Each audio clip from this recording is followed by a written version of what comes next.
ஒரே ஒரு 5 லிட்டர் இதய மந்த்ரா கடல் எண்ணெய் பேக் ஒரு மாசம் முழுசுக்கும் அத்தனை சமையல முடிச்சு விடலாம். இதய மந்த்ரா.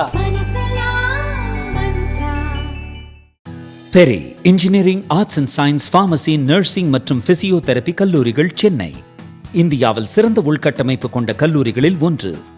100% வேலை வாய்ப்பினை உறுதி செய்யும் சாதனை. ஆயிரக்கணக்கான பிற கல்லூரி மாணவர்களுக்கும் வேலை தந்த பெருமை.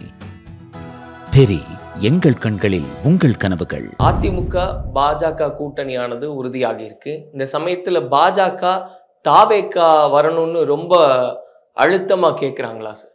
தாவேகா மட்டும் இல்லை, நாம் தமிழர்லேருந்து எந்த கட்சி வந்தாலும் சந்தோஷம் இடத்துல இருக்கிறாங்க. அவர்களுக்கு ஒற்றை இலக்கு இருக்கிறது. எப்படி இண்டி கூட்டணி அகில இந்தியாவில் 2024 பாஜகவை எதிர்ப்பது அப்படிங்கிறது, பாஜக வீழ்த்துங்கிற ஒற்றை நோக்கத்தில் இணைஞ்சாங்களோ நம்ம பார்த்தோம்.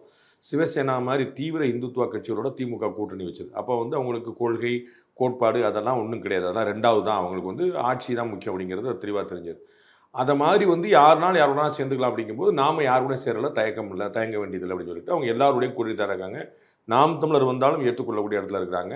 திரு விஜய் வந்தாலும் ஏற்றுக்கொள்ளக்கூடிய இடத்துல இருக்காங்க. விஜய் ஆட்சியை பிடிப்பாரா, எதிர்கட்சி தலைவராக வருவார்னா ரெண்டுக்குமான வாய்ப்பு இந்த தேர்தலில் இல்லைன்னு புரிஞ்சுக்கலாம். ஆனால் நிச்சயமாக ஒரு பெரிய ஓட்டு பிளவை ஏற்படுத்துவார். எல்லாருக்கும் $1 மில்லியன் கேள்வி இருக்குது. அவர் யார் ஓட்டை பிளப்பார் அப்படின்னு. அவருக்கு ஒன்றுமே இல்லை, ஒரு 6% ஓட்டு வாங்குறாரு, இல்லை நல்லா வாங்குறாரு, ஒரு 10% ஓட்டு வாங்குறாரு அப்படின்னு. ரெண்டில் எது வச்சாலும் அது யாரோட 10 அப்படிங்கிற கேள்வி நம்ம பார்த்துருக்கோம். கடந்த ஒரு 4-5 தேர்தல்களில் 5% இல்லை, 5, 3, 1.5 அப்படின்னு தான் அந்த ஓட்டு சதவீத வித்தியாசமே இருக்குது. ரெண்டு ஆளுங்கட்சிக்கும் எதிர்கட்சிக்குமான கூட்டணி கட்சியாவோ தனியாவோ பார்க்கும்போது 5% தான் அந்த டிஃப்ரென்ஸே வருது. ஒரு 10-15% டிஃப்ரென்ஸில் ஹியூஜாக ஜெயிச்சாங்கிறதெல்லாம் 91 போல் 96 போல் அலைகளில் மட்டும்தான் நடந்துச்சு. மற்ற சந்தர்ப்பங்களில் பூரா அந்த மாதிரி தான் நடந்துச்சு. அப்போ இது ரொம்ப முக்கியமான ஒரு அப்போ 1% விட்டுறக்கூடாது அப்படிங்கிற கணக்கில் இருக்காங்க. 8% ஓட்டை திரு சீமான் உத்தரவாதமாக வச்சிருக்கிறாரு. 8% ஓட்டு வரைக்கும் வாங்குறதுக்கான வாய்ப்பு திரு விஜய்க்கு இருக்குது. அப்போ 2 பேருமே வந்தாலுமே நல்லதுங்கிற இடத்துல பாஜக இருக்குது. அதிமுகவும் அதே இடத்துல இருக்குது. ஸோ இது பாஜக மட்டுமே என்டிஏவை வலுப்படுத்தணும். இன்னைக்கு என்டிஏல அதிகாரப்பூர்வமாக 2 கட்சிகள் இருக்கிறாங்க. இதெல்லாம் தெரிஞ்சது. அம்மா மக்கள் முன்னேற்ற கழகம் ஏற்கனவே இருக்குங்கிற சொல்லியிருக்காங்க. திரு ஓ பன்னீர்செல்வம் நாங்கள் ஏற்கனவே முதல் நாள்லேருந்து இருக்கோங்கன்னு சொல்லியிருக்காங்க. இப்போதான் திரும்ப வெளியே போயிட்டு திரும்ப உள்ள வந்தது தான் அதிமுக. ஸோ அவங்களாம் ஏற்கனவே இருக்கிறாங்க. கடந்த தேர்தலில் இருந்த மற்ற கட்சிகள் என்ன சொல்ல போகிறாங்க, பாமகவோ திரு ஜான் பாண்டியனோ அந்த மாதிரி மற்றவங்களாம் ஜெகன்மூர்த்தி அந்த மாதிரி எல்லாருமே என்ன சொல்கிறாங்க, ஐஜேகே இவங்கெல்லாம் ஏற்கனவே ஐஜேகே ஏசி சண்முகம்லாம் இருப்பாங்க தான் நினைக்கிறேன். ஸோ இது மாதிரி யார் வரணுங்கிற உத்தரவாதம் மட்டும் படுத்துறாங்க. அப்போ அதை இன்னும் வலுப்படுத்துறது நமக்கு இப்போ கடும் போட்டியை தான் ஏற்படுத்தியிருக்காங்க இந்த அலையன்ஸ். ஐக்கியம் இந்த தேசிய ஜனநாயக கூட்டணிங்கிறது ஒரு டிஎம்கே அலையன்ஸை ஈஸியாக ஜெயிக்க விட்டுறாதுப்பா அப்படிங்கிற இடத்துல உத்தரவாதமாக ஜெயிக்க போகுதுப்பா பிஜேபி அலையன்ஸ், ஏடிஎம்கே அலையன்ஸ் அப்படின்னா அதுக்கு இன்னும் சில விஷயங்கள் தேவை. அதற்கான முயற்சி தான் திரு விஜய்க்கான பார்வை. ஆனால் திரும்ப கேட்கறதுக்கு என்ன சார்? ஏன்னா அவங்க ஒரு ஸ்டாண்டை சொல்கிறாங்க. ஏற்கனவே விஜய் அவர்கள் முதல்ல மேடையில் பேசும்போதே கொள்கை எதிரி அப்படின்னே சொல்லிட்டாங்க. திமுக கூடயும் பாஜக கூடயும் அந்த கூட்டணி அந்த கேள்வி வரும்னு தெரிஞ்சுதான் நான் முதலே சொன்னேன். சிவசேனா கூட திமுக கூட்டணி வச்சிருக்காரு சார். அது அவர் அங்க கிளியர் பண்றாரு. திரும்ப அவங்களுடைய கட்சி நிர்வாகி நிர்மல் குமாரும் சொல்றாரு. தமிழிசை அவர்கள் அவங்களும் பதில் சொல்றாங்க. இல்ல விஜய் சொன்னாரான்னு ஒரு கேள்வி வைக்கிறாங்க. திரும்பவும் விஜயே சொன்னாலும் மாத்துவாங்கன்னு நான் சொல்றேன். அலையன்ஸ் வர போறாங்கன்னு சொல்ல நான் ஏற்கனவே சொன்னது நான் திரும்ப சொல்ல உங்களுக்கு. டிசம்பர் மாதத்துக்கு பிறகுதான் விஜய் அவர்கள் கூட்டணி போகிறதா தனித்து போகிறதாங்கிற முடிவெடுப்பார். அது வரைக்கும் நம்ம என்ன பேசினாலும் அது நடக்க போகிறதில்ல, அலையன்ஸ் அமைய போகிறதில்ல. இப்போ ஏடிஎம்கே பிஜேபிக்கு ஒரு பிளவு இருந்ததுனால அவர்கள் சீக்கிரமே சேர வேண்டிய நிர்பந்தம் இருந்தது. உங்களுக்கு புரியுங்களா? ஏன்னா பிளவுலேருந்து கொஞ்சம் ஒட்டணும். அது தலைமையிலேருந்து கீழே வரைக்கும் தொண்டர்கள், மாவட்ட நிர்வாகிகள்லாம் ஒட்டணும். அதனால் அவங்களுக்கு ஒரு நெசசிட்டி இருந்துச்சு, உடனே சேரணும். மற்ற கட்சிகள்லாம் எப்போ வந்தாலும் ஒரு ஆடட் வேல்யூ தான். அங்கே ஒரு பெரிய முரண் கிடையாது. கருத்து முரண், கொள்கை முரண், சண்டை வட்டு. இப்போ பாமகவும் விடுதலை சிறுத்தைகளும் சேரும்னு வச்சுக்கோங்களேன், அங்கே ஒரு டைம் தேவை. ஏன்னா அது அடிப்படையிலே ஃபண்டமெண்டலாக சமுதாய ரீதியாக எல்லா பிரச்சனையிலும் அவங்களுக்கு 2 பக்கம் இருக்குது. மற்ற கட்சிகள் திமுக சேர்றதுக்கு ஒரு பெரிய முரண்பாடு தேவைப்படலையே அவங்க. அப்போ அந்த மாதிரி தான் விஜய் அவர்கள் எப்போ வந்தாலும் வேல்யூ அடிஷன் தான். நாம் தமிழர் எப்போ வந்தாலும் வேல்யூ அடிஷன் தான். அது ஒன்றும் பிரச்சனை இல்லை. விஜயே சொன்னாலும் மாற வாய்ப்பு உண்டு. ஆனால் இன்னைக்கு எதுவுமே கிடையாது. எதுவாக இருந்தாலும் டிசம்பருக்கு பிறகு. ஆனால் திரும்பவும் அதை கோட் பண்ணியே நிர்மல்குமார் அவர்கள் பேசுகிறார் அப்படின்னா என்ன நோக்கமாக இருக்கும்? அவங்களுக்கெல்லாம் சொல்லியிருக்காங்க இன்னைக்கு வரைக்கும். சார், விஜய் அவர்களுடைய தாவேக்காங்கிறது அவருடைய கட்சி. அங்கே ஆதவ் அர்ஜுனா, பிரசாந்த் கிஷோர், ஜான் ஆரோக்கியசாமி இவங்களுக்கே எந்த கணக்கும் கிடையாது. மற்றவங்களை பற்றி சொல்கிறீங்களா? திரு விஜய் அவர்கள் விரும்புவதை இம்ப்ளிமெண்ட் பண்ணுறதா இவங்களுடைய வேலை. அவர்கள் சொல்வதை விஜய் கேட்பதல்ல. நல்லா புரிஞ்சுங்களா? அவர் கட்சியை எம்ஜிஆர் மாதிரி, ஜெயலலிதா மாதிரி, கருணாநிதி மாதிரி ஒரு நபர் கட்சியாக தான் கொண்டு வர. இப்போ காங்கிரஸில் வந்து அண்ணன் அழகிரி அவர்களை டபக்குன்னு மாற்றிட்டு செல்வப்பிரந்தையை கொண்டு வந்தாங்க. எதனால் மாற்றினாங்க யாருக்கும் தெரியாது, எதனால் செல்வப்பிரந்தை யாருக்கும் தெரியாது. பிஜேபியில் வந்து அண்ணாமலையை மாற்றி நயனானந்தன் கொண்டு வந்தாங்க, எதனால் மாற்றினாங்க யாருக்கும் தெரியாது. இப்போ திரு சண்முகம் வந்து நிற்கிறார் மார்க்சிஸ்ட் கம்யூனிஸ்ட் கட்சி, எதனால் மாற்றினாங்க யாரு. ஸோ இது போன்ற தேசிய கட்சிகளில் யாருனாலும் எப்போனாலும் மாற்றப்படலாம். மாநில கட்சிகள் கிட்டத்தட்ட ஒரு நபர் கட்சியாக மாறிச்சு. இன்னைக்கு பாமக நடக்குது, இது ஏன் கட்சி அப்படின்றார். பாட்டாளி மக்கள் கட்சின்னு பேர் வச்சிருக்காரு, ஆனால் இது ஏன் கட்சி அப்படின்றார். உங்களுக்கு புரியுங்களா? அப்போ வந்து டாக்டர் ராமதாஸுடைய கட்சின்னு சொல்லி சொன்னார். அப்படி ஒரு நபர் கட்சியாவது எல்லாமே மாறிச்சு. நான் பாமக மட்டும் சொல்ல, திருமாவளவர்கள் சொன்னது தான் விடுதலை சிறுத்தைகள். அங்கே இன்னொருத்தர் நபர் சொல்ல முடியாது. உங்களுக்கு புரியுங்களா? அப்போ எல்லாம் ஒரு நபர் கட்சியாக விஜய் கட்சியில் அவர் கட்சி தான் அது. அப்போ அவர் வந்து மனசை மாற்றுற வரைக்கும் எந்த குழப்பமும் கிடையாது. அவர் மனசு மாறுமாங்கிறது டிசம்பரில் தான் முடிவெடுப்பார். அது வரைக்கும் எல்லார்ட்டையுமே அவரே நம்ம தனியாக போட்டிடுறோம் ஆட்சியை பிடிக்கும், இதுதான் சொல்லிப்போம். எல்லாருக்குமே அந்த நம்பிக்கையை கொடுக்கணும். அப்படி கொடுத்தா விளக்க முடியும். பிஜேபி என்ன செஞ்சு 2024 அப்கி பார் 400 பார் 400 சீட்டுக்கு மேலே அப்படி சொன்னா தான் நம்ம வந்து இன்னைக்கு 240 சீட்டில் வந்து நின்னாங்க. சரிங்களா? உங்களுக்கு அப்போ வந்து நம்ம இப்போ 240 போதுங்கன்னாங்கன்னா 100 150 இருப்பாங்க. அப்போ பெரிதினும் பெரிதுகள்ங்கிறது விஜய் அவர்கள் தன்னுடைய கட்சி நண்பர்களுக்கு சொல்லிக் கொடுத்த விஷயம். என்ன வேணுங்கிறது எப்போதும் போல் அவங்களுடைய தீர்மானத்தில் எல்லாமே போட்டுருவாங்க. பார்த்தீங்கன்னா இதை வந்து தலைவர் முடிவெடுப்பார். அது அவர் வந்து டிசம்பருக்கு மேலே தான் அந்த முடிவெடுப்பார்னு சொல்லேன். டாக்டர் தமிழிசை சவுந்தரராஜன் கேட்கறதுனால அவர் இறங்கி போயிடல. திரு நிர்மல்குமார் போன்றவர்களோ மற்றவர்களோ வந்து மாற்றம் சொன்னாலும் அவங்க ஒன்றும் ஏறி போயிடல. அவங்க வந்து இன்னைக்கு தேதிக்கு பாஜகவோட குறைவான ஓட்டு தான் இருக்கிறாங்க. இன்னைக்கு தேதிக்கு நாளைக்கு அவங்க ப்ரூவ் பண்ணாங்கன்னா பெரிய கட்சியை நம்ம பார்த்துக்கலாம். அது ஒன்றும் குழம்பு. மதிமுகவோட பெருசாக இருக்கிறாங்க. உங்களுக்கு புரியுங்களா? அந்த மாதிரி நம்ம வந்து ஒரு கட்சி வச்சுக்கலாம், ஒப்பீட்டளவு நம்ம வந்து பெருசாக இருக்கிறான்னு சொல்லலாம். இல்லாட்டி ப்ரூவ் பண்ணால் தான் நம்ம சொல்ல முடியும். அப்போ அவங்களுக்கு ஒரு பிம்பம் இருக்குது, நம்ம வந்து எங்கே வந்து நிற்போம் அப்படின்னு. அப்போ நம்ம ஏற்கனவே சொன்ன போல தேமுதிக மாதிரி ஆக போகிறாங்களா, அதிமுக மாதிரி ஆக போகிறாங்களா, கீழே போய் நிற்க போகிறாங்களா நம்ம பார்க்கணும். இந்த ஒரு 3 லேயர் நம்ம வச்சுருக்கிறோம். அப்போ அவர் வந்து இன்னைக்கு டிசம்பர் வரைக்கும் இதைத்தான் சொல்வார், நம்ம தனிச்சு போடணும். அவர் சொல்றதா மற்றவங்க சொல்லுவாங்க. அவரோட நகர்வை பொறுத்த வரைக்கும் நிறைய கால்குலேஷன்ஸ் அப்படின்னு சொன்னாங்க சார். அவர் என்ன பண்றாரோ அதை பார்த்துட்டுமே சொன்னது உண்டு. ஏன்னா அவர் சினிமால இருந்து அரசியலுக்குள்ள நுழைஞ்சதுக்கு அப்புறம் அவருடைய நகர்வை பார்த்தப்போ யாரும் கிடையாது, நாங்க தனியா இருப்போன்ற டோன்ல தான் அவர் பேசியிருந்தார். டிஎம்கேவும் கிடையாது, டிஎம்கேவை எதிர்த்து பண்றோம், பிஜேபி எதிர்த்து பண்றோம். அப்ப அவருடைய மைண்ட் செட் இன்னுமே கூட ஒரு 3வது அணி அமைக்கணும்ன்ற ஒரு தமிழ்நாட்டுல ஒரு ஆட்சியை பிடிக்கணுங்கிறது அவருடைய ஆசை. ஆனா அவர் 3வது அணி மூலமா சாத்தியப்படுத்தலாம், எல்லா வாய்ப்புமே பண்ணுவாரு அவர் வந்து. ஆனா எப்ப 3வது அணி யாருடங்கிற ஒரு கேள்வி. இப்ப யார் வெளியில இருக்கிறா? உங்களுக்கு விஜய் அவர்களுக்கு 2 வாய்ப்பு தான் இன்னைக்கு பாக்கி இருக்கு. ஒன்று அவர் வந்து அதிமுகவோட சேருவது, இல்ல நாம் தமிழரோட. வேற யாரோட சேருவார்? வேற யார் வர தயார்? இன்னைக்கு வரைக்கும் நம்ம பேசிக்கிற வரைக்கும் விடுதலை சிறுத்தைகள் தயாரா இல்லை, 2 கம்யூனிஸ்ட் தயாரா இல்லை, மதிமுக தயாரா இல்லை. இவர்கள்ட்ட வேற யார் வருவா? திமுக கூட சேர முடியாது, பாஜக கூட சேர மாட்டேன்டி, வேற யாரோட சேருவீங்க? உங்க கூட சேருக்கு யார் இருக்கா? நீங்க 3வது அணி சொல்றீங்க, 3வது அணி யார் இருக்கா? ஒரு கட்சி பேரை சொல்லுங்க, நீங்க சொல்லுங்க. உங்க நினைவுல இப்ப இருக்கிற நிலைமையில பாமக பாமகவுக்கு சண்டை நடக்கிறது முதல்ல குடும்ப சண்டை. அது வந்து முதல்ல கொள்கை சண்டையோ கூட்டணி சண்டையோ கிடையாது. முதல்ல இங்க வச்சு அது ஃபேமிலி டிஸ்பியூட். இல்ல சார், அதுலயே வந்து டிஎம்கேக்கு போலாமா, டிஎம்கேக்கு ஆதரவா சின்னவர் பெரியவர் யார் பேசிட்டு இருக்கா சொல்லுங்க. இன்னைக்கு காலைல வரைக்கும் அறிக்கை 2 பேரும் மாத்தி மாத்தி கழுவி தான் ஊத்திட்டு இருக்காங்க. சரிங்களா? மின்வாரிய கொள்கையிலிருந்து கொள்முதல்ல இருந்து 2 பேருமே திமுக விமர்சனம் பண்ணிட்டு இருக்காங்க. அதிமுக 2 பேருமே விமர்சனம் பண்ணல. உங்களுக்கு புரியுங்களா? விமர்சனம் பண்ற இடத்துல பாஜக அடுத்த 4 வருஷத்துக்கு ஆட்சியில் இருக்க போகுது. அதனால அதையும் அவங்க கூட போறாங்க. அதனால தான் 2024 கூட்டணி வச்சாங்க. உங்களுக்கு புரியுங்களா? அவங்களுக்கு என்ன சீட்டு கூட வாங்கியிருக்கலாம், தொகுதி கூட வாங்கியிருக்கலாங்கிறதெல்லாம் கிடையாது. அதிமுக கூட போயிருக்கலாம், திமுக கூட போயிருக்கலாம், கிடையாது. இது அவங்க ஃபேமிலிக்குள்ள நடக்கிற சண்டை. நான் ஏற்கனவே வேற ஒரு பேர் சொன்னப்போ 2006-11 வந்து கலைஞர் குடும்பத்தில் நடந்த மாதிரி இப்போ அவங்க குடும்பத்தில் நடந்துட்டு. அந்த குடும்ப உறுப்பினர் கொள்கை கோட்பாடுலாம் ஒரு முறை பாமக அமித்ஷா அவர்களுடைய வருகைக்கு முந்தைய தினம் உடனடியா நான் தான் தலைவர்னு அறிவிக்கிறதுக்கான காரணமே இந்த கால்குலேஷன் மாதிரி. அதெல்லாம் ஒண்ணுமே கிடையாது, அதெல்லாம் ஒண்ணுமே கிடையாது. இவர் வேற நான் சொன்னேன், டாக்டர் ஐயா மூத்தவர் வந்து எங்க போவார் சொல்லுங்க? திமுக கூட போவாரா? போனார்னா முத்தம் முடிஞ்சு போச்சு.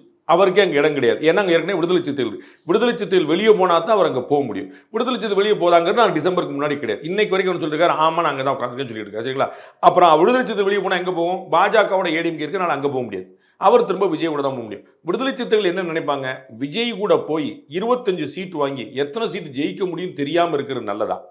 டிஎம்கே கூட தொடர்ந்து 10 சீட் வாங்கி 7 சீட் அடிச்சு 8 சீட் 4 எம்எல்ஏ விட கூட வாங்கணுங்கிற பெருமைப்படுறது. இதான் நம்ம ஸ்ட்ரைக் ரேட் கூட வரும். இதான் யோசிப்பார். அதே தான் பாமகவுக்கும் சொல்றேன். பாமக நீங்க வந்து விஜய் கூட போகுது 35 சீட் வாங்குது, 45 சீட் எவ்வளவு ஜெயிப்பார் சொல்லுங்க? உங்களுக்கு புரியுங்களா? 4-5 ஜெயிச்சா பெரிய விஷயம். ஏன்னா உங்களுக்கு திமுக அலையன்ஸ், ஏடிஎம்கே அலையன்ஸ், இதுக்கப்புறம் 3வது வாய்ப்பு தான். நீங்க சொல்றது 3வது அணி மட்டும் இல்லை, 3வது 3rd ஆல்டர்னேட்டிவ் தான் அவங்க. அப்போ அவங்களுக்கு வந்து வலுவான அணி இருக்காது. அவர் ஏடிஎம்கே கூட சேர்ந்தார். இப்போ விஜய் உள்ள இருக்கிறாரு வச்சுக்க, நான் ஏற்கனவே சொன்ன போல என்டிஏ எக்ஸிஸ்டிங் என்டிஏ இருக்குது. அதிமுக, பாஜக, பாமக, தேமுதிக, ஜான் பாண்டியன், ஐஜேகே, அம்மா மக்கள் முன்னேற்ற கழகம், ஐயா ஓ பன்னீர்செல்வம், இது மாதிரிலாம் இருக்கிறாங்க. இப்போ உள்ள வந்து பாமக நிற்கணும்னு வச்சுங்க, ஸ்ட்ரைக் ரேட் அதிகம். உங்களுக்கு புரியுது? இதுல விஜய் வந்துடுறாருன்னு வச்சுங்க, 85% ஸ்ட்ரைக் ரேட் அதிகம். நீங்க கம்மியான சீட்டு பகிர்ந்துக்கிட்டா கூட ஸ்ட்ரைக் ரேட் அதிகம். உத்தரவாம 200 சீட் அடிச்சிருவாங்க. விஜய் வந்து உள்ள வந்துட்டாருன்னா, எக்ஸிஸ்டிங் என்டிஏக்குள்ள வந்துட்டாரு, 200 சீட் அடிச்சிருவாங்க. 234 200 ஒரு பக்கம் நிற்கும், 2011 போல நிற்கும். திமுக 3வது இடத்துக்கு போகும். நடக்குமா இல்லையாலும் எனக்கு தெரியாது. அவர் விஜய் வந்து இதை டிசம்பருக்கு முன்னாடி முடிவெடுக்க மாட்டார். டாக்டர் ஐயா கட்சி ரீதியா ஒன்று சொல்றாருன்னு என்ன சொல்றாரு அப்படின்னா, இப்போ போயிட்டோம்னா நமக்கு வந்து பேர வலிமை குறைஞ்சு போயிடும். அவங்க சொல்றதை கேட்குற நிலைமை ஏற்படும். நம்ம பார்ப்போம் நடக்க. நான் ஏற்கனவே சொன்ன டிசம்பருக்கு பிறகு நம்ம வந்து பார்த்துக்கலாம் போது விஜய் என்ன செய்ய போறாரு, இவர் விடுதலை சிறுத்தைகள் என்ன செய்ய போகுது, மற்ற தேமுதிக என்ன செய்ய போகுது, இதெல்லாம் பார்த்துட்டு நம்ம செய்ய அவசரம் வேண்டியிருக்கு. ஏடிஎம்கே திரும்ப சேருதா சேரலையா? இப்போ அங்கங்கே ஒவ்வொருத்தர் பேட்டி கொடுக்குற பார்க்குறோம்ல, நாங்கள் ஏற்கனவே ஒருங்கிணைந்த என்டிஏல இருக்கிறோம், ஒருங்கிணைந்த என்டிஏல இல்லை, அவங்க கூட கூட்டணி கிடையாது, ஆமாம் ஏடிஎம்கேல சில சொல்கிறாங்களா, டிடிவி பற்றியும் திரு ஓபிஎஸ் பற்றியும். அப்போ அதை வந்து அவங்க வந்து கவனிப்போம். இப்போ என்ன அவசரம்? ஸோ பிஜேபி இது வரைக்கும் போனதே கிடையாது. இன்னைக்கு தான் ஃபர்ஸ்ட் டைம் போகிறாங்கிறதே கிடையாது. பிஜேபி ஏற்கனவே இருந்தாங்க, 2024 வரைக்கும் இருந்திருக்காங்க, ரொம்ப லேட்டஸ்ட்டாக. ஸோ அவங்களுக்கு வந்து அது கசக்கிற கூட்டணியே கிடையாது. அவங்க ஐயா என்ன நினச்சிருப்பாரு, ஒரு வேலை நினச்சாருன்னா, இப்போ போனால் நமக்கு மதிப்பு கம்மியாயிரும், பொசுகுணத்துக்கு உள்ளே போட்டு இந்த 10 சீட் வாங்கிக்க பேசாமல் விட்டுருவாங்க. நம்ம லேட்டாக போனால் அவங்களுக்கு டிமாண்ட், அவங்க நம்மளை கூப்பிடுவாங்க, நம்ம கொஞ்சம் பிகு பண்ணலாம், அப்போ கொஞ்சம் பேசினா வேற மாதிரி இருக்கும். ஆனால் வேற போக்கிடம் ஏதுன்றேன். விடுதலை சிறுத்தைகள் வெளியே வராமல் திமுக இடம் இல்லை, 4வது அணி அமைக்க வாய்ப்பு இல்லை. இங்கே இவர் கூட சேர்ந்தாருன்னா, விஜய் கூட சேர்ந்தாருன்னா, சீமானு சேராமல் அங்கே வேலை இல்லை. அப்போ சேர்ந்தா இன்னொரு பெரிய தூரம், சீமானும் விஜயும் சேர்ந்துட்டாங்க, அது நல்ல அணியாக இருக்கும். 3வது அணி நல்ல அணியாக நான் பல முறை சொல்லியிருக்கேன். அங்கே பாமக சேருது, இந்த 2 கட்சியோட கம்மியான சீட்டு தான் கிடைக்கும். அதை டாக்டரை ஏற்றுப்பாரா? உங்களுக்கு புரியுங்களா? உங்களுக்கு விஜயோடைய கட்சியோட கம்மியான சீட்டு, சீமானோட கட்சியோட கம்மியான சீட், 2 பேருமே மதிப்பாங்க டாக்டர் ஐயாவை. ஆனால் நீங்கள் எப்படி பிரிப்பீங்க? 3824 ஆளுக்கு 80 சீட்டு பிரிப்பீங்களா? 80 சீட்டுக்கு பாமக தொகுதி இருக்குதா? உங்களுக்கு புரியுங்களா? அப்போ உத்தரவாதமான வெற்றி அவங்க விரும்புகிறாங்க அப்படின்னா அவங்களுக்கு வந்து இந்த பக்கம் நிற்கிறது தான் ரொம்ப எளிமை. இன்னைக்கு ஏடிஎம்கே கூட, நாளைக்கு சிச்சுவேஷன் மாறினா தனியாக பேசும் சார். இப்போ ஒருவேளை இது எல்லாமே பின்னாடி தான் தெரிய வரும் அப்படின்னாலுமே கூட சார், பேசப்படுறதன் அடிப்படையில் அப்படின்னா அதிமுக பாஜக கூட்டணிக்குள்ள ஒருவேளை விஜய் அவர்கள் வருவார் அப்படின்னு வச்சுக்கிட்டாலுமே கூட, அந்த ஏற்கனவே நம்ம பாயாசமா பாசிசமா எல்லாம் பேசிட்டோம் அப்படின்ற ஒரு இல்லைங்க, இல்ல ஆரம்பத்துல எடுத்த ஒரு முடிவுலயே உறுதியா இல்லைன்னு மக்கள் மத்தியில் அந்த செல்வாக்கு இல்லைங்க. திருமாவளவன் அவர்கள் வந்து 2009 நேற்று முள்ளிவாய்க்கால் நினைவு தினம் கொண்டாடினாங்க, அனுசரிச்சாங்கல்ல நேற்று. அந்த முள்ளிவாய்க்கால் நினைவு தினம் அனுசரிச்ச அத்தனை பேருமே காங்கிரஸ் கூட இருக்காங்களா இல்லையான்னு பாருங்க. இந்த காங்கிரஸ் வந்து இந்த முள்ளிவாய்க்கால் தினத்தை அனுசரிச்சுதான் கேளுங்க. என்ன கூட்டணி உங்களுக்கு? உங்களுக்கு புரியுது? திமுக மீது 91 என்ன குற்றச்சாட்டு சொல்லப்பட்டது, அவர்களுக்கும் காங்கிரஸுக்கும் என்ன உடன்பாடு? சரிங்களா? காங்கிரஸ் தான் இந்த போரை நடத்தியதுன்னு சொன்ன மதிமுக அங்கதான் இருக்கு, விசிக அவங்க தான். என்ன உடன்பாடு? நான் ஏற்கனவே வந்து சிவசேனாவை நான் ஏற்கனவே சொன்னேன். கேரளாவில் திருவனந்தபுரத்துக்கும் கன்னியாகுமரிக்குமான வித்தியாசம். திருவனந்தபுரத்தில் மார்க்சிஸ்ட் கம்யூனிஸ்டும் காங்கிரஸும் எலியும் பூனையும். இங்கே வந்து 2 பேருமே தோழர்கள் நாகர்கோயிலில். இது என்ன கணக்கு உங்களுக்கு? ஸோ அந்த காமெடியெலாம் யார்? மதிமுகவில் அண்ணன் வைகோ அவர்கள் வந்து திமுக தலைமை குடும்பத்தை பற்றி பேசாத பேச்சா? தமிழக முதலமைச்சரை பற்றி பேசாத பேச்சா? ஸ்ரீலங்கன் இஷ்யூனா என்ன சிலோன் பிரச்சனையான்னு கேட்பார். அவருக்கு ஒன்றுமே தெரியாது. நான் வந்து ரொம்ப மென்மையான ஒரு கமெண்ட்டை மட்டும் சொல்லியிருக்கேன். இன்னைக்கு ஒன்றா வந்து என்னுடைய சர்வ பரித்தியாகம் பண்ணிட்டேன், சீட்டே கிடைக்காட்டாலும் திமுக உழைப்பேன்னு சொல்லலையா? சரி, இல்ல எடுத்த உடனேவே விஜய் அவர்கள் சொன்னது அது ரிஃப்ளெக்ட் ஆகும் இல்லையா சார் பப்ளிக்? அதெல்லாம் சாதாரண வந்துடும். உடனே என்ன சொல்லுவாங்க, வெற்றி கூட்டணி சொல்லிடுவாங்க. உங்களுக்கு புரியுங்களா? நான் வந்து உடனே வெற்றி கூட்டணியாக மாறிடும். நாங்கள் 200 சீட் அடிப்பாங்க. இன்னைக்கு எக்ஸிஸ்டிங் என்டிஏல திரு விஜய் வந்தாருன்னா 200 சீட், அவருக்கு ஒரு 40 சீட் கொடுக்குறான்னு வச்சுக்கோங்க ஒரு பேச்சு. 30 எம்எல்ஏ மினிமம் கேரண்டி. அப்போ திரு விஜய் கட்சி ஆரம்பித்த அன்னைக்கு 30 எம்எல்ஏன்னு 2005 இருந்து 2011 வந்து திரு விஜயகாந்த் அவர்கள் வந்து 27 சீட் எடுக்கிறார். சரிங்களா? அந்த அவர் வந்து 2011 வரைக்கும் காத்திருந்ததை முதல் தேர்தலே எடுப்பார். விஜயகாந்தோட சிஷியன் தானே விஜய். அவருடைய அடியொற்றி வளர்ந்தவர் தானே. இன்னைக்கு அதை தானே ரிப்ளிகா பண்ணுறாரு. அவர் வச்சு அதே வட மாவட்டங்களில் தான் அவர் கட்சி, அவர் வட மாவட்டங்களில் தான் முழுக்க ஃபோக்கஸ் பண்ணார். ரிஷிவந்தியத்திலே உருதாச்சல் தான் நின்னார். இவர் வட மாவட்டம் தான் விக்ரவாண்டில் தானே மாநாடு ஆரம்பித்தார். அப்போ அவரும் அதே கணக்கில் தான் போய் நிற்கிறார். அவருடைய ஓட் பேங்கு கிட்டத்தட்ட அதே மாதிரி தான் போய் நிற்குது. சரிங்களா? அவரும் வந்து ஒரு தீவிரமான இந்துவாக இருந்தாலும் இஸ்லாமியர்கள் வாக்கிலையும் வாங்கினார். விஜயகாந்துக்கு வந்து பெரிய நம்பிக்கை இருந்துச்சு.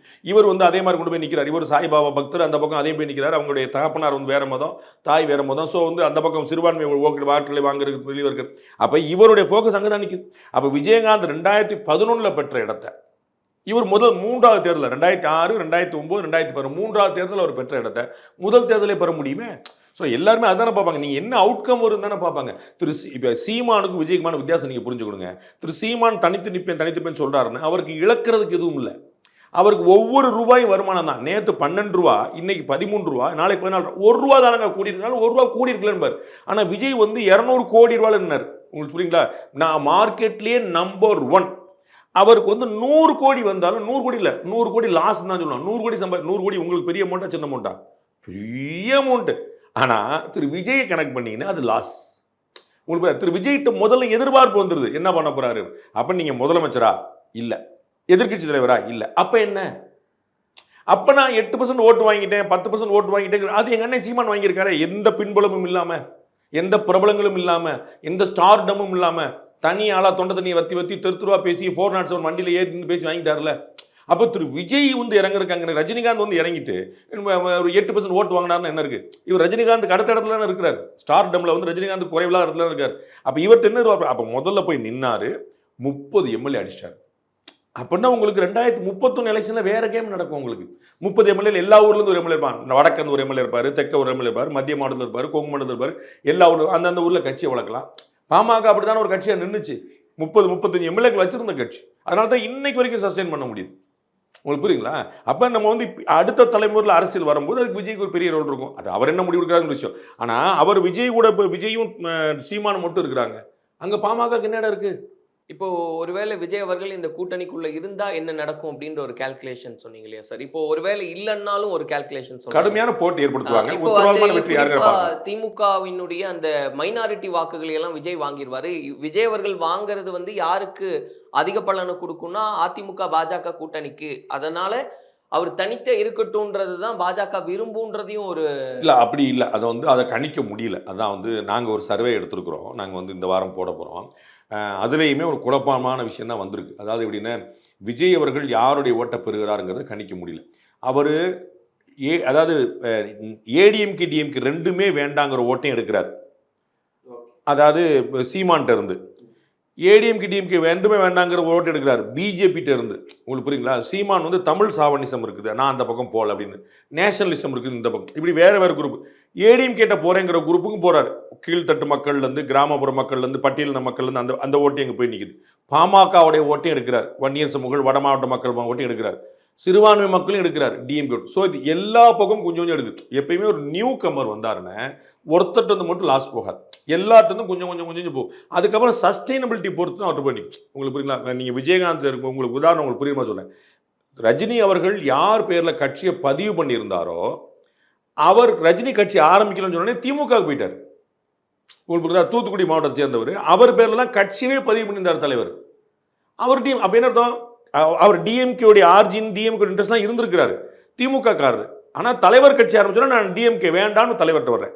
தலைவர் கட்சி ஆரம்பிக்கலையா, நான் டிஎம்கே போயிடுறேன். புரியுங்களா உங்களுக்கு? அப்போ வந்து எல்லா அவர் ரஜினிகாந்த் கட்சி ஆரம்பிச்சிருந்தாருன்னா டிஎம்கே எதிராக நின்றுப்பார்ல. அப்போ அவரும் அந்த கட்சி யார் பேர்ல இருந்துச்சு அவரும் நின்றுப்பார்ல. உங்களுக்கு புரியுங்களா அந்த கேம்? ஸோ எல்லா கட்சியிலேருந்து ஓட்டு வரும். விஜய்க்கான ஓட்டு எல்லாம் ஒரு கட்சியிலேருந்து இல்லை.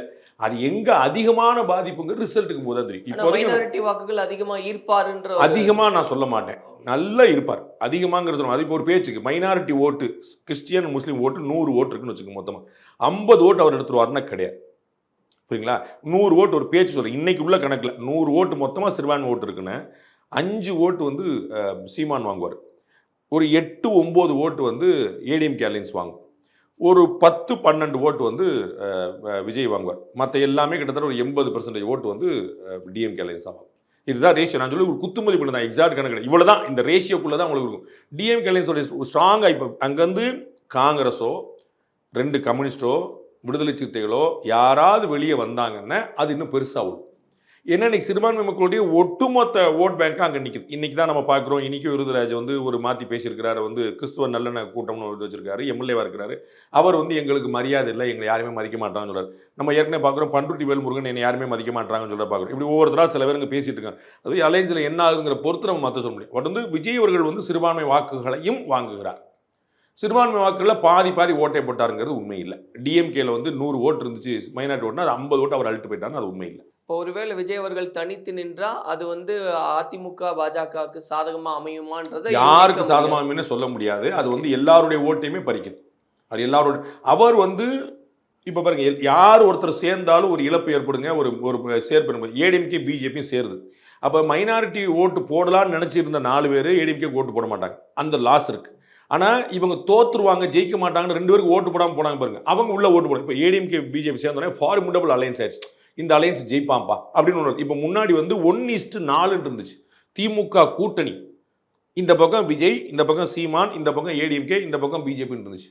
இப்போ இவங்களும் சேரணும்னு 1:1 வந்துருச்சு. இப்போ திரு சீமானுக்கும் திரு விஜய்க்கும் பெரும் பின்னாடி வச்சுன்னா இது 2 அலையன்ஸ். நாளைக்கு உங்கள் மீடியாவில் நீங்கள் நீங்கள் போடும்போது ஸ்டாலின் படத்தையும் இபிஎஸ் படத்தையும் தான் பெருசாக போடுவீங்க. ஏன்னா அவங்க ஒருத்தர் முன்னாள் முதல்வர், ஒருத்தர் இன்னாள் முதல்வர், மற்றவங்களாம் வர ஆசைப்படுறவங்க. ஸோ அந்த போட்டியுடைய பிம்பமே மாறிடுச்சு. அப்போ இவங்க ஒருத்தர் உள்ளே வந்தாங்கன்னா ஜெயிக்கிற கூட்டணின்னு போய் நிற்கும், அந்த பிம்பத்தில் வந்து நிற்கும். திருமாவளவன் அவர்கள் பேசும்போது அதிமுக பாஜக கூட்டணி தேர்தல் வரைக்கும் நீட்டிக்குமானே தெரியல, ஏன்னா கூட்டணின்ற ஒரு ஃபார்ம்குள்ளேயே அவங்க இல்லைன்ற மாதிரி பேசுறாங்க. அந்த கருத்து எல்லா கூட்டணிக்குமே பொருந்தும், எல்லா கூட்டணிக்குமே பொருந்தும். மார்க்சிஸ்ட் கம்யூனிஸ்ட் கட்சி வந்து திமுக எதிர்த்து பேசலையா? நான் இப்போ சொன்ன மாதிரி இனிக்கும் இருதுராஜ் வந்து திமுக எதிர்த்து பேசலையா? விடுதலை சிறுத்தைகளும் திமுக விமர்சனம் பண்ணி பேசலையா? அப்போ வந்து அவங்களுக்குலாம் வந்து நாளைக்கு சீட்டு இருக்கு, நாளைக்கு எந்தெந்த தொகுதின்னு இருக்கு, ஒவ்வொருத்தரும் கூட கேட்பாங்க, நிறைய இருக்கு. ஆனா யாரு கேட்டாலும் நாங்க கூட்டணியில உறுதியா இருக்கோன்ற அளவுக்கு அது பேச. அதிமுக பாஜக வேற மாத்தி பேசுறாங்களா? மற்ற தேமுதிக சார் 2 பேரும் நாங்க அவங்க 2 பேரும் தான் சார், அது கூட்டணியா ஃபார்ம் ஆகலன்றது. தேமுதிக போன முறை என்டிஏங்கிற ஃபார்மெட்ல இல்ல, அவங்க வந்து ஏடிஎம்கே அலையன்ஸ்ல இருந்தாங்க. இப்போ ADMK BJP new format create பண்ணிருக்கு. அப்போ யார் உங்களுக்கு உத்தரவாதப்படுத்திருக்கிறா? திரு டிடிவி தினம் உத்தரவாதப்படுத்திருக்கிறார், திரு ஓபிஎஸ் உத்தரவாதப்படுத்திருக்காரு, ஐஜேகே உத்தரவாதமாக நிற்குது, இப்போ ஏசி சண்முகம் உத்தரவாதம் நிற்பார், ஜான் பாண்டியன் உத்தரவாதம் நிற்பார். இவங்கெல்லாம் ஏற்கனவே இருந்தவங்க. இவங்களுக்கு இப்போ உங்களுக்கு பார்க்க வேண்டியது பாமகவும் தேமுதிக மட்டும்தான். ஏன்னா பாமக அன்னைக்கு பாஜகவோட இருந்துச்சு, தேமுதிக அன்னைக்கு அதிமுகவோட இருந்துச்சு. அப்போ இவங்களும் சேரும்போது சேர போகிறாங்க. இந்த 2 பேருக்குமே பெரிய வேறு வாய்ப்புகள் இல்லைன்னு நான் சொல்கிறேன், வேறு பெரும் வாய்ப்புகள் இல்லை. அங்கே திமுக கூட்டணி உடையாமல் இவர்கள் யாருக்குமே அங்கே இடம் கிடையாது. அங்கே ஏற்கனவே ஹவுஸ்ஃபுல்லாக இருக்குது. இப்போ இவங்க மற்றவங்களாம் கூட சீட்டு கேட்க போகிறாங்க. மதிமுகலேருந்து, காங்கிரஸ்லேருந்து, 2 கம்யூனிஸ்ட்லேருந்து, விடுதலை எல்லாருமே கூட சீட்டு கேட்பாங்க. புரியுங்களா? நாங்கள் எங்களுக்கு 10 சீட்டாக கொடுங்க. எங்கே இடம்? போன முறை எத்தனை சீட் கொடுத்தாங்க? 6. புரியுங்களா? இந்த மாதிரி ஆளுக்கு 10 கேட்பாங்க. 10 கொடுத்தாலும் 8லேயே நிப்பாட்ட வேண்டியிருக்கும், பழைய சீட்டாக கொடுக்க வேண்டியிருக்கும். அப்போ 2 பேருக்கு கூட கொடுத்து 2 பேருக்கு குறைய கொடுக்க வேண்டியிருக்கும். அங்கேயே ஒரு பஞ்சாயத்து இருக்குல்ல. அப்போ யார் ஒற்றுமையாக இருக்கா, யார் ஒற்றுமையான, யாருமே ஒற்றுமையாக இல்லைங்கிறது தான் பதில். இந்தி கூட்டணின்னு ஒன்று இல்லவே இல்லை அப்படின்னு திரு சிதம்பரம் சொல்லிட்டார். ரொம்ப பலவீனமாக இருக்குது, அது வெற்றி பெறக்கூடிய ஷேப்லேயே இல்லை, இதுக்கு எதாவது ஃபியூச்சர் இருக்கான்னு எனக்கு தெரியல. இது சொன்னது யாரு? திரு சிதம்பரம். இந்தி கூட்டணியில் தமிழ்நாடு கட்சிகள் இருக்குல்ல, அப்படி ஒரு ஃபார்மேஷனே இப்போ இருக்கான்னு எனக்கு தெரியலங்கன்னு சொல்லிட்டார். யாரா பார்த்தா சொல்லுங்கன்ட்டார். ஸோ அவர்கள் ஒற்றுமையாக இருக்காங்கன்னு சொல்லிக்கும் போது ஏடிஎம்கே பிஜேபி ஒற்றுமை இல்லைன்னு சொல்லிட்டாங்க, அது ஆசைன்னு சொல்லிக்கலாம். அண்ட் ஃபைனலாக ஒரே ஒரு கேள்வி சார். இப்போது விஜய் அவர்கள் லாஸ்ட்டாக அந்த பூத் கமிட்டி கூட்டத்தின் சமயத்தில் 2வது நாள் கோயம்புத்தூரில் முக்கியமாக ஒரு விஷயத்தை பேசுகிறாரு. டிவிக்கே வந்து சமரசம் செய்யாது எதுக்கும், ஆனால் மக்கள் நலனுக்காக எந்த எக்ஸ்ட்ரீமுக்கு வேணால் போவோம் அப்படின்னு ஒரு ஸ்டேட்மெண்ட் சொல்கிறாரு. இது மேபி ஏடிஎம்கே பிஜேபியோட அலைன்ஸ்குள்ளே வர்றதுக்கான இண்டிகேஷனாக அதை எப்படி எடுத்துக்கலாம்? டிசம்பர் மாதத்தில் தெரியும். பட் அந்த ஸ்டேட்மெண்ட் அப்போவே சொல்ல, அது எப்போனாலும் சொல்லுவார், இல்லைன்னு சொல்லுவார், நான் அந்த இடத்துல சொல்லுவார், அது பிரச்சனை இல்லை. அது அந்த ஸ்டேட்மெண்ட் சொன்னதுனால அவர் அங்கே போகிறாருன்னு முடிவெடுக்க வேண்டியதே இல்லை. அவருடைய கட்சிக்கு நலனுக்கு எது நல்லதோ அதை செய்வார், அவருக்கு எது நல்லதோ அதை செய்வார். அது எதையுமே இப்போ செய்ய மாட்டார், டிசம்பரில் செய்வார். பொறுத்திருந்து பார்ப்போம். நன்றி. நன்றி.